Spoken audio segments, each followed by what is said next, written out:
స్పష్టంగా చెప్పినాం కదా, కట్ ఆఫ్ డేట్ కూడా ఇచ్చినాం, మీకు ఎలాంటి అనుమానాలు అక్కర్లేదు. 12/12/2018 తర్వాత 9/12/2023 కంటే ముందు ఈ 5 సంవత్సరాల కాలంలో ఉన్న రుణాలను మా ప్రభుత్వము 2 లక్షల రూపాయల వరకు మాఫీ చేస్తామని మేము స్పష్టంగా చెప్పినాము. దాని మీదనే జీవో ఇచ్చినాం. ఇచ్చిన జీవోకు చెప్పిన మాటకు ప్రభుత్వం కట్టుబడి ఉంది. నేను అంతకుముందే చెప్పిన వాళ్ళు మారీచులు సుబాహులు అని, వాళ్ళ గురించి మనకి ఎందుకు మిత్రమా? ఇది ఒక పండుగ వాతావరణం. 25 లక్షలు, మళ్ళీ సరిగ్గా నెంబర్ చెప్పాలంటే మళ్ళీసారి చెప్తా. 25,35,964 మందికి చేసినాం. 2 లక్షల వరకు 100% కంప్లీట్ అయిపోయింది.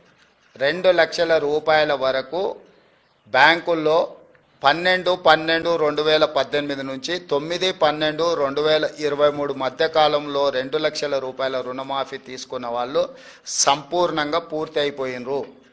మా దగ్గర ఉన్న సమాచారం ప్రకారం 100% రుణమాఫీ చేసినాము.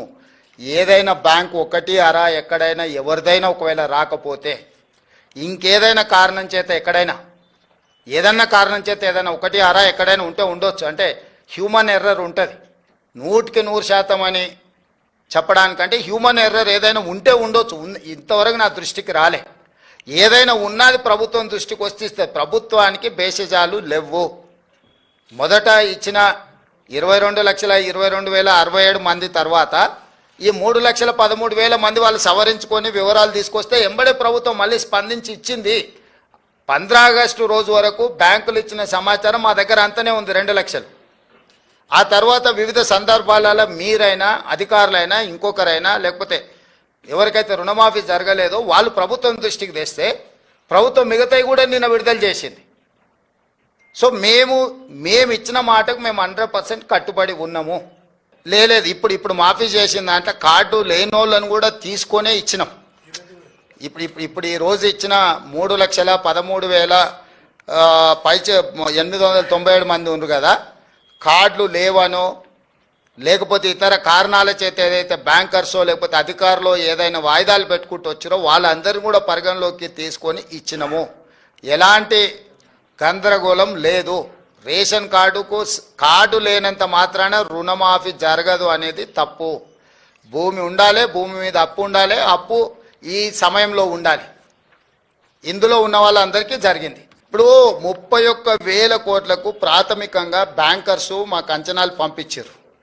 ఎందుకు పంపించారు అంటే వాళ్ళు 2014 నుంచి 18 వరకు చంద్రశేఖరరావు ఎగగొట్టిన బకాయిలు కూడా ఉన్నాయి కదా, ఒక్కటేసారి గవర్నమెంట్ కడితే అన్నీ తీసేసుకోవచ్చు అని కొందరు వివరాలు ఇచ్చారు. నీకు అర్థమైంది కదా. మేము బ్యాంక్ రుణమాఫీ రైతులకు చేస్తున్నామని కట్ ఆఫ్ డేట్ వాళ్ళకి తెలియదు కదా. మీ దగ్గర ఎవరెవరు ఖాతాలు ఉన్నాయో ఎన్ని బాకీలు ఉన్నాయో చెప్పండి అనగానే బ్యాంక్ వాళ్ళు ఇవే కాదు లాంగ్ టర్మ్ లోన్స్ కూడా అందులో కలిపి రాసిచ్చారు. అంటే లాంగ్ టర్మ్ లోన్ అంటే వ్యవసాయ భూమి పెట్టి పోల్ట్రీ ఫామ్కు తెచ్చుకొని ఉంటారు, లేకపోతే ఇతర వ్యాపారానికి తెచ్చుకొని ఉంటారు.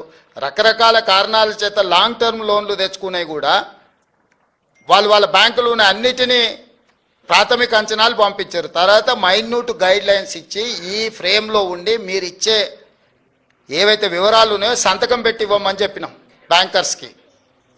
తప్పుడు సమాచారం ఇస్తే మేము చూసి ఉంటారు కదా, తప్పుడు క్లెయిమ్స్ చేసినా తప్పుడు సమాచారం ఇచ్చినా చట్ట ప్రకారం శిక్షిస్తామని చెప్పి ఇచ్చిన జీవోలు పొందుపరచడం జరిగింది. దాంతో పూర్తిగా ప్యూరిఫై చేసి రికార్డులను అన్నిటిని కూడా వాళ్ళు 1కి 2 సార్లు పరిశీలించుకొని మాకు వివరాలు ఇవ్వడం జరిగింది. ఇప్పుడు గుజరాత్లో నిషేధం ఉంది అని వాళ్ళు చెప్తారు. మీకు బస్సు పెట్టి తీసుకెళ్తా, గుజరాత్లో ఏమేమి బ్రాండ్లు దొరికితే ఒకసారి చూసి వద్దాం పదా.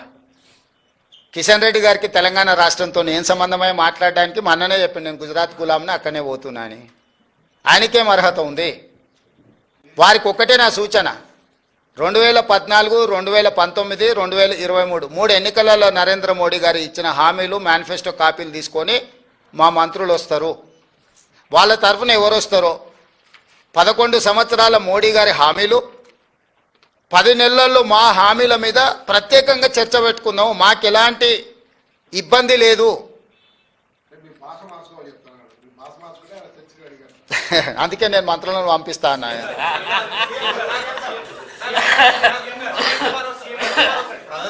నరేంద్ర మోడీ కాంగ్రెస్ పాలన వైఫల్యం చెందింది.